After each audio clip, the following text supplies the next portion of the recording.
Welcome to RMM Help. In this session we provide an overview of the Select Date form for PPMs in RMM, and this form is visible in three areas. Firstly, the control file, let's go there, administration, control file settings and display weeks.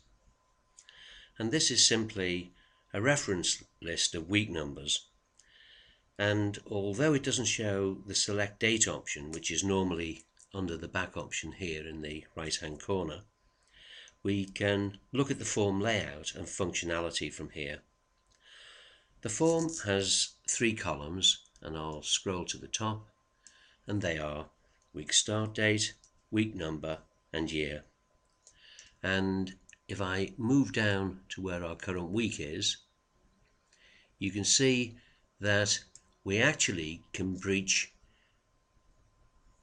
calendar years. So we're going here from the 30th of the 12th 2013 to the 6th of the 1st 2014, but they're both in the PPM planning year 2013.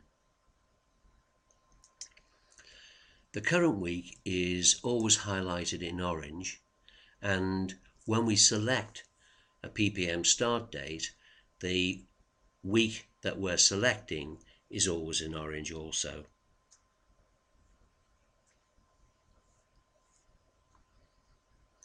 You can notice that we're looking here at our current week as the 10th of the 3rd, which is week 50 in the planning year 2013, and that's also displayed here as numbers in our actions column.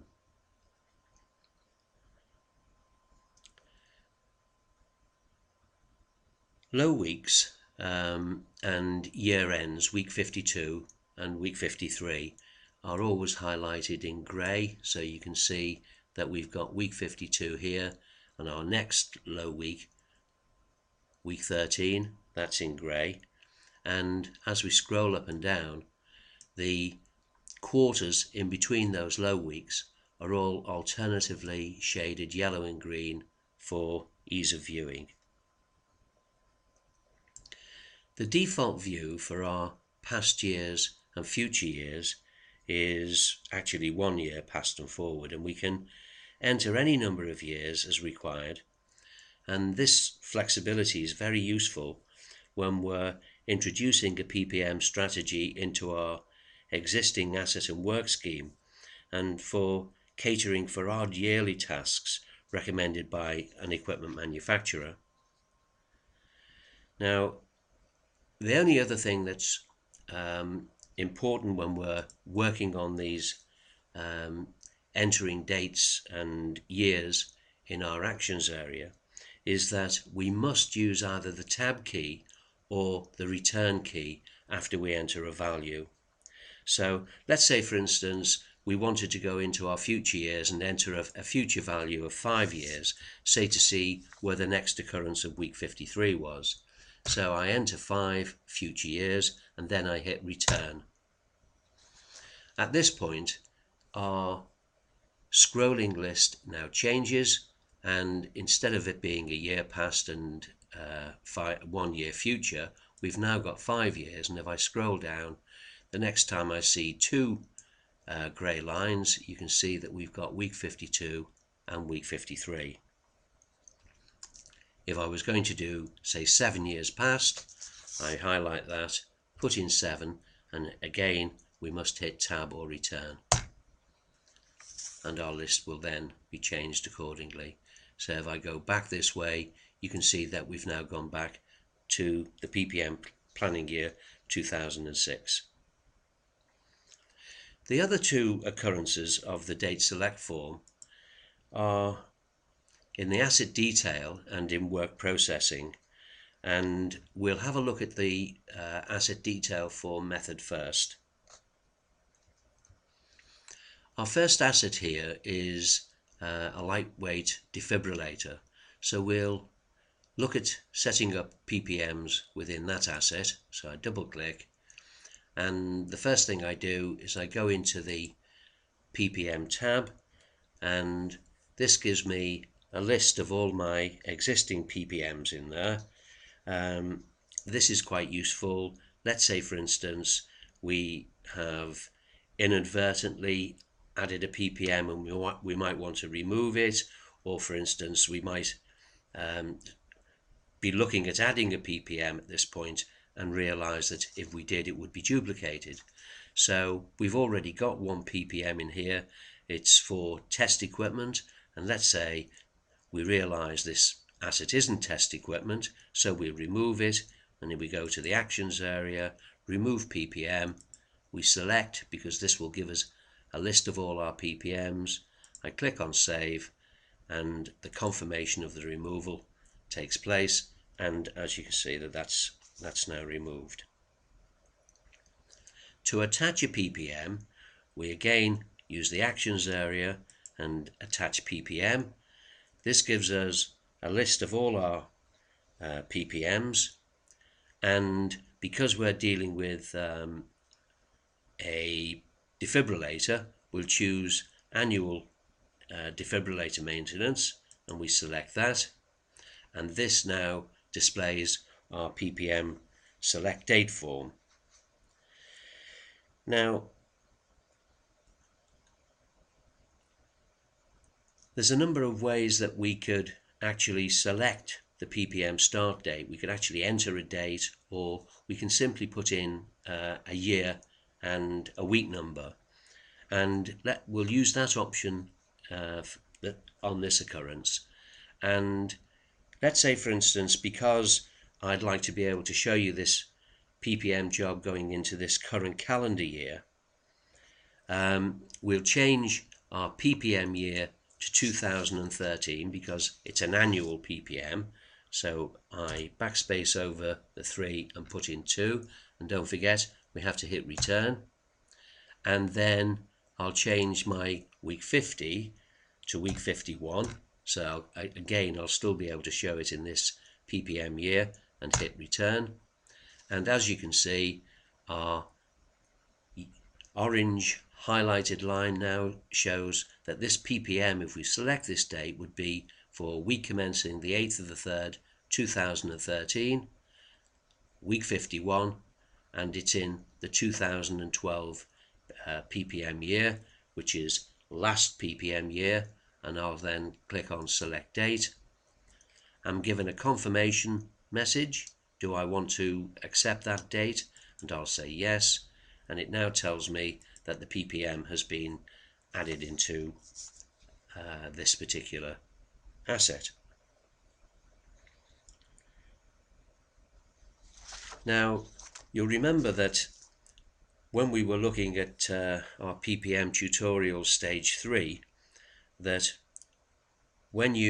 that's the one that deals with the asset register, when we add an active PPM to an asset with a PPM start date, the PPM job will automatically go into our PPM planning. So if we now go to our PPM planning calendar, so I'll go into work, PPM planning and scheduling, and I'll view the calendar, and then I'll scroll down because we scheduled this to go into week 51, and I'll double click on that, and that gives me a list of all of the PPM jobs in that particular week, and you can see that our annual defibrillator maintenance has been added. Now let's say we should have also set up a 2-yearly insurance inspection on our defibrillator. We can go back to the asset, double click on it, go to our PPM tab, and this time we're going to attach a biennial insurance inspection. So attach PPM, there's our biennial insurance inspection, select that, and here's our PPM date select form. And again, I'd like this to show in this current year, so as this is a 2-yearly PPM, we'll go back 2 years for our start date, and this time we'll use the use date selection, and as you can see this has opened up a space to be able to either enter a date in a week or we can use the calendar control. And if I click on the heading, that changes the year, and I can scroll back to 2012. I'll select March, and if I choose Monday the 19th, that has automatically reset our list of PPM start dates.